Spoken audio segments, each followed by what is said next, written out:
Kahanaho. The centenary is upon us. I'm there. Kennt ihr eigentlich noch KKND? Also, da ihr auf das Video geklickt habt, ist das sehr wahrscheinlich. Aber tatsächlich hatte ich die kultige ATS-Reihe schon fast wieder vergessen. Nicht, weil die beiden C&C-Kontrahenten schlecht waren, sondern weil einfach mittlerweile fast 30 Jahre vergangen sind. Aber jetzt erhalten beide Titel aus dem Nichts tatsächlich umfangreiche 4K-Updates inklusive deutscher Sprachausgabe, weswegen wir mal kurz den Blick zurück in meine Kindheit wagen müssen. Punishment is due.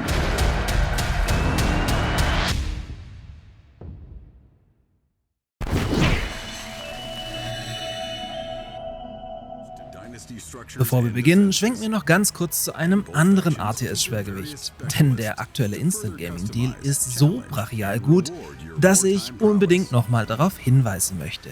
Denn den Command & Conquer Erben bekommt ihr aktuell, Achtung, festhalten, für gerade mal 4,70 € zum Mitnehmen, was quasi geschenkt ist. Daher uneingeschränkte Kaufempfehlung für ein richtig gutes und aktuelles ATS, was eigentlich fast nichts falsch gemacht hat.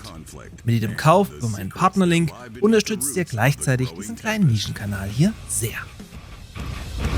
Welcome to Tempest Rising. Get ready to fight like hell. It's time for a real mission. Currently, the surface is owned by mutants. Over the next few months, we're gonna reclaim it. Es ist tatsächlich schon 29 Jahre her. Oh Mann.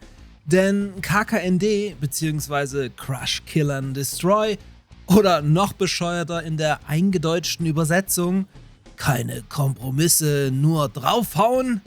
What the fuck?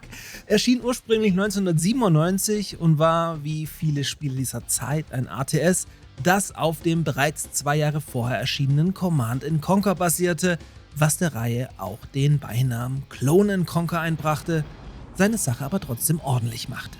Ich hoffe, meine Gefühle täuschen mich. Nimm eine Jagdgruppe und suche. Töte, was nicht normal ist, und bring es zu mir. Du bist ein großer Jäger, Dakin Ho. Bald könntest du auch ein großer Anführer sein.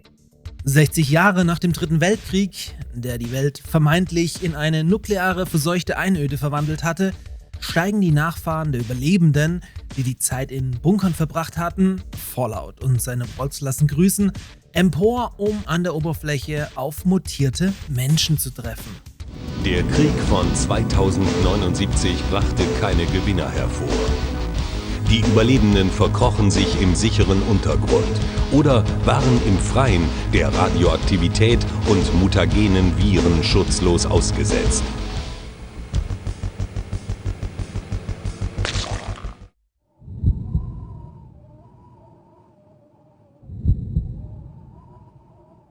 Diverse Interessenkonflikte bei der Fraktion, wie zum Beispiel deren primitive Lebensweise und religiöser Fatanismus, machen eine friedliche Koexistenz aber unmöglich.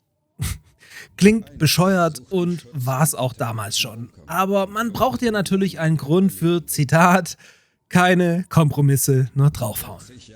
Reichte jedenfalls, um beide Fraktionen inklusive witziger Zwischensequenzen durch jeweils 15 Missionen zu führen und war wohl auch im Multiplayer ganz ordentlich, auch wenn ich den ehrlich gesagt nie gespielt hatte.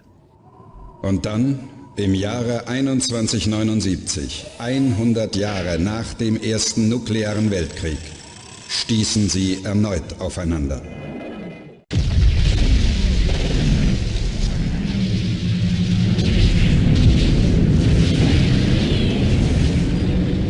Bereits ein Jahr später erschien das viel bessere KKND 2 Crossfire, welches übrigens auch einen Port für die PlayStation 1 spendiert bekam, nachdem Westwood wiederum einen aufwendigen 3D-Port von Command & Conquer für die konkurrierende Nintendo 64 lieferte. KKND 2 spielt weitere 40 Jahre nach dem ersten Teil und behandelt die Storyline, in welcher die Mutanten über die Überlebenden gesiegt haben und diese dadurch in ihre Bunker unter der Erde zurückgezwungen haben. Doch noch eine Gruppe hatte den nuklearen Weltkrieg überlebt. Die Agrarroboter der Serie 9 schlossen sich zu einer Armee zusammen. Nachdem die Menschen ihre Ernte vernichtet, und ihnen den Sinn ihrer Existenz geraubt hatten, schworen sie Rache. Nein, manche kommen einfach nicht miteinander aus. Aber als die Agrarroboter der Serie 9 als dritte Fraktion beschließen, ebenfalls um die Weltherrschaft zu kämpfen, Gott, es ist so herrlich dämlich, entbrennt der Krieg erneut unter den jetzt auf 3 angewachsenen Fraktionen. Ich kapier's nicht, Commander. Wir ziehen uns aus einem Krieg zurück, um Kräfte zu sammeln und warten 40 Jahre, nur um festzustellen, dass ein Haufen verdammter Landroboter uns wie Unkraut jäten will. Jetzt ist natürlich die Frage, ob man das aus heutiger Sicht nachholen sollte, wenn man dazu gar keinen Bezug hat. Und die Antwort ist wahrscheinlich nein, möchte ich für dieses Video aber einfach mal offen lassen. Gebt da gerne mal Feedback in den Kommentaren dazu. Jedenfalls wurden beide Teile bereits im Jahr 2020 auf Steam und GOG neu veröffentlicht und kosten aktuell auf Steam im Paket zusammen 14,38 €.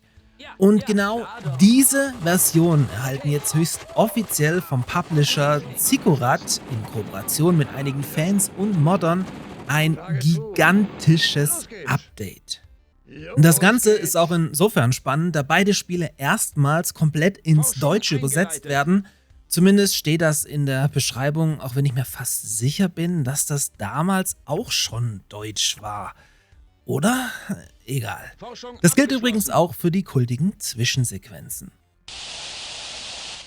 Hey, Commander, ich war beschäftigt mit der Erfindung eines neuen Gefährts. Ich nenne es Hanks Hoverbuggy. Es fährt über Land und auch über Wasser, aber springt es über eine Klippe, dann bezahlen Sie dafür. Ist Ihnen das klar, Mann? Dazu gibt es einen neuen Launcher, um etliche Kompatibilitätsprobleme zu beheben, eine neue optionale 4K-Auflösung, wiederhergestellte und in HD überarbeitete Soundeffekte sowie etliche ausgebügelte Bugs. Das Highlight ist aber neben verbesserndem Mod-Support ein komplett neuer Online-Multiplayer, der später auch Crossplay zwischen GOG und Steam bieten soll. Alle, die die Re-Releases von 2020 schon besitzen oder sich jetzt noch vorab kaufen, können die neue Version bereits in wenigen Tagen via Beta-Phase testen. Der finale Release ist dann für Juni 2026 angesetzt.